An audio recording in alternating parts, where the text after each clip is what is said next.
राजस्थान, मध्य प्रदेश और छत्तीसगढ़ में विधानसभा चुनाव में जीत के बाद प्रधानमंत्री का दावा है कि इस 3 जीत से 2024 की उनकी हैट्रिक तय हो गई है। क्या हैट्रिक लगेगी मोदी की, या मोदी की हार भी 2024 में हो सकती है? अगर हार होती है तो उसके लिए इंडिया को क्या क्या मेहनत करनी पड़ेगी, इसका आज विवेचना करने की कोशिश करते हैं। नमस्कार, मैं हूं आपका दोस्त विजय विद्रोही। आप मुझसे जुड़ चुके हैं, इसके लिए आप सबका तहे दिल से शुक्रिया। और अगले 8-10 मिनट में आपसे जुड़े रहने की कोशिश करूंगा।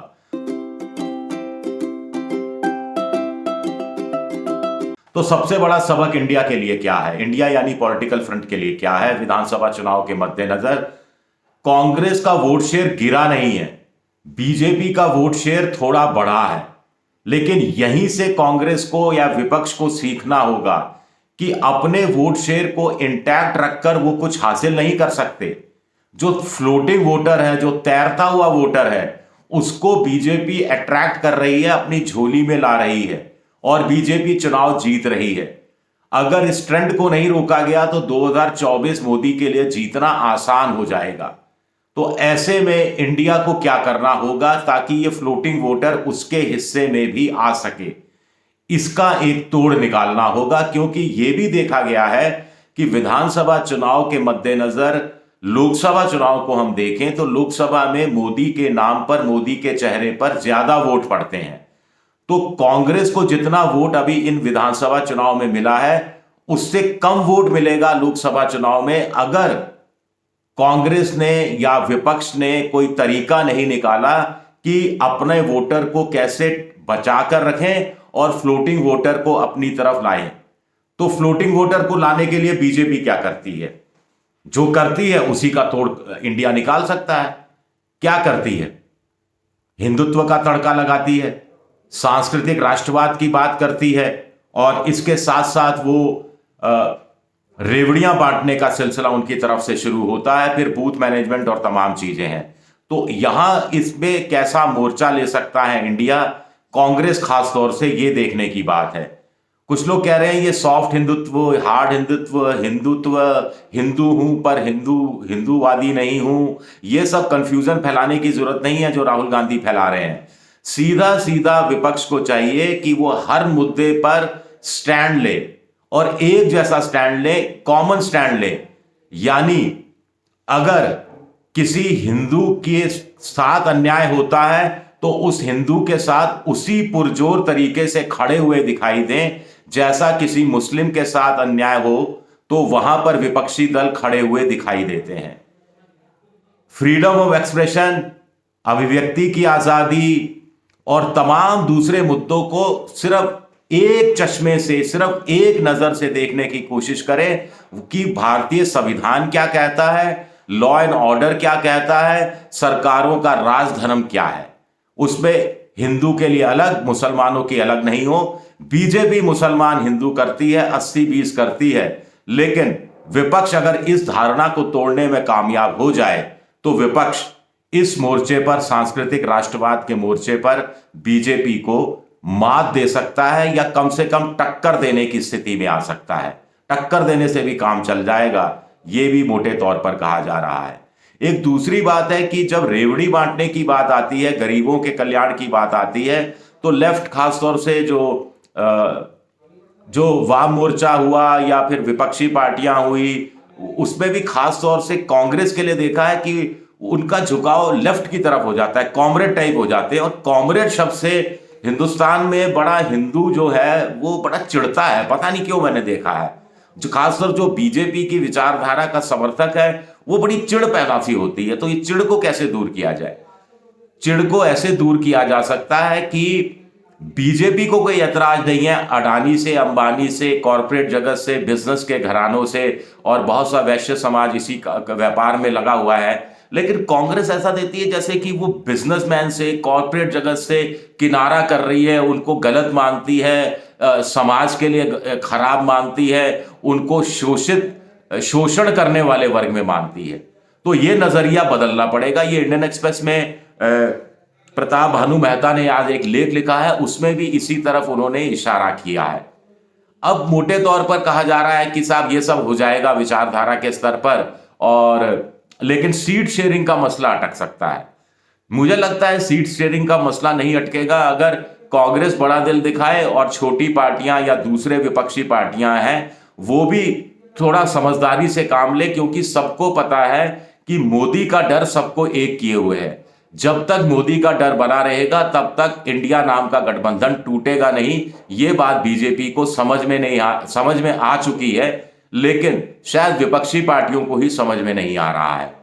तो मोटे तौर पर सीट शेयरिंग का मसला कैसे हल हो सकता है? 543 लोकसभा की सीटें हैं, इसमें दक्षिण भारत की 130 सीटें हैं, यहां बीजेपी कहीं है नहीं। यहां मोटे तौर पर विपक्षी पार्टियों को ही आपस में चीजें तय करनी है। कर्नाटक में सिर्फ कांग्रेस को चुनाव लड़ना है, तेलंगाना में भी सिर्फ कांग्रेस को चुनाव लड़ना है, तमिलनाडु में अच्छा खासा गठबंधन बना हुआ है डीएमके कांग्रेस वाम मोर्चे का, और आंध्र प्रदेश में जरूर कांग्रेस और टीडीपी एक हो जाए या कैसे चुनाव लड़ें वो देखना है। और केरल में 21 सीटें हैं, वहां वाम मोर्चा और कांग्रेस के बीच ही सीटों का बंटवारा होना है, और जितनी भी सीटें जीतेंगी वो सब आनी तो इंडिया की झोली में है, तो ज्यादा परेशानी नहीं होनी चाहिए। तो 130 सीटों पर कोई ज्यादा दिक्कत नहीं होनी चाहिए।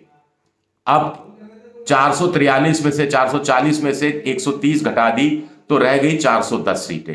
अब 410 सीटों का अगर हम मूल्यांकन करें तो इसमें मध्य प्रदेश की, राजस्थान की, छत्तीसगढ़ की, हरियाणा की, हिमाचल की, गुजरात की और उत्तराखंड की कुल मिलाकर सीटें 110 के आसपास बैठती हैं। यहां कांग्रेस ही कांग्रेस है, ले देकर हरियाणा में एक आध सीट के साथ और गुजरात में एक आध सीट आम आदमी पार्टी के लिए छोड़ी जा सकती हैं, प्रोवाइडेड पंजाब और दिल्ली को लेकर कोई अच्छा समझौता हो सके, उस पर आगे आएंगे। लेकिन 110 सीटों में भी किसी दूसरी पार्टी को, छोटी पार्टी को टांग अड़ाने की जरूरत नहीं, को टांग अड़ाएगा भी नहीं। तो अब बच गई कितनी? 300 सीटें। 300 सीटों में से बिहार, झारखंड और महाराष्ट्र, यहां महागठबंधन है। तो 48 महाराष्ट्र की, 40 बिहार की, 88 और 14 झारखंड की, 102 सीटों पर कोई दिक्कत नहीं है, यहां समझौता हो चुका है। तो अब बच गई 198 सीटें। 198 में से उड़ीसा की 21 सीटें जहां कांग्रेस है, असम और नॉर्थ ईस्ट की करीब 24-25 सीटें जहां कांग्रेस है, और वहां किसी को जाना भी नहीं चाहिए, किसी और पार्टी को मोटे तौर पर। तो ये करीब करीब 50 सीटें। तो बच गई अब 148 सीटें। मामला 148 सीटों पर फंस रहा है, जिसको लेकर भी सुलझाया जा सकता है। इसमें उत्तर प्रदेश की 80 सीटें हैं। अब अखिलेश पर कांग्रेस को चाहिए छोड़ दे कि भैया आप अपनी तरफ से तय कर लीजिए, हमें कौन सी सीट दोगे, कहां दी और कितनी सीटें देंगे। बस आप ये कोशिश करिए, हम कोई ऐतराज नहीं करेंगे कि आप कोशिश कीजिए कि जयंत चौधरी को भी सीटें मिल जाएं, चंद्रशेखर रावण को भी सीटें मिल जाएं, छोटे और कुछ दलों को, अपना दल का एक धड़ा है या जो दूसरी छोटी पार्टियां हैं उनको भी आप मिलाने की कोशिश कीजिए। तो ऐसे 80 सीटों का मामला सुलझ सकता है। 5-7 सीटें मुझे लगता है कि कांग्रेस को मिल जानी चाहिए उत्तर प्रदेश में, और अखिलेश को इससे ज्यादा प्रॉब्लम भी नहीं होनी चाहिए। पश्चिम बंगाल की 42 सीटें, ममता 3-4 सीटें अगर कांग्रेस के लिए छोड़ देती है तो कांग्रेस को सर झुकाकर स्वीकार कर लेना चाहिए, और ममता से कहना चाहिए कि साहब वो त्रिपुरा में कहीं आप लड़ लेते हो, कहीं मेघालय तो वहां, या असम में लड़ लेते हो वहां मत जाइए, या असम में चलिए 2 सीटें आपके लिए छोड़ देते हैं, बंगाल में हमें 4 की जगह 5 सीटें दे दीजिए। तो मसला बीच में बैठकर हल किया जा सकता है। और तो अब फंसता है मामला पंजाब की 13, चंडीगढ़ की 1, 14 और दिल्ली की 7, यानी 21 सीटों पर। तो आम आदमी पार्टी से, अरविंद केजरीवाल से भी कहा जा सकता है कि आप तय कर लीजिए हमें कितनी देनी है, यानी कांग्रेस और आम आदमी पार्टी के बीच ही मुकाबला है, और जितनी भी सीटें वो देना चाहें, दिल्ली में 5 सीटें आम आदमी पर चुनाव लड़ ले, 2 सीटें कांग्रेस को दे दे, पंजाब में से 13 में से 7 और 6 ऐसे करके बंटवारा किया जा सकता है, या चंडीगढ़ की भी 1 सीट जोड़ दी जाए तो 7 और 7 करके बंटवारा किया जा सकता है, और बहुत हुआ तो हरियाणा से 1 सीट या गुजरात से 1 या 2 सीटें आम आदमी पार्टी को दी जा सकती हैं, प्रोवाइडेड वो दिल्ली में 1 सीट और छोड़ने के लिए कांग्रेस के लिए तैयार हो जाए। तो मोटे तौर पर इस तरह से कोई चीजें तय की जा सकती हैं। लेकिन ये काम कौन कर सकता है? ये राहुल गांधी के बस की बात नहीं, ये मल्लिकार्जुन खड़गे, ममता बनर्जी, नीतीश कुमार, अखिलेश यादव, शरद पवार, ये 5 प्यारे बैठ जाएं, 5 लोग बैठकर बात कर लें, 2 दौर की बातचीत, 3 दौर की बातचीत, 4 दौर की बातचीत में यह मसला हल हो सकता है। केजरीवाल भी साथ हों तो ये एक फॉर्मूला निकल सकता है। क्या ये फॉर्मूला निकलेगा, ये देखना दिलचस्प रहेगा। समय ज्यादा नहीं है और कुछ बुलेट पॉइंट्स तैयार हो जाने चाहिए। कॉमन मिनिमम प्रोग्राम तो बाद में बनता रहेगा कि आखिर मोदी सरकार को आप किन 3, 4, 5 मुद्दों पर घेरेंगे, और प्रवक्ता तैयार हो जाने चाहिए पूरे देश भर में एक जैसे इंडिया के प्रवक्ता हों जो एक ही स्वर में बोलें, एक ही भाषा का इस्तेमाल करें और बयान बहादुरों से बचे इंडिया के लोग, तो बेहतर होगा।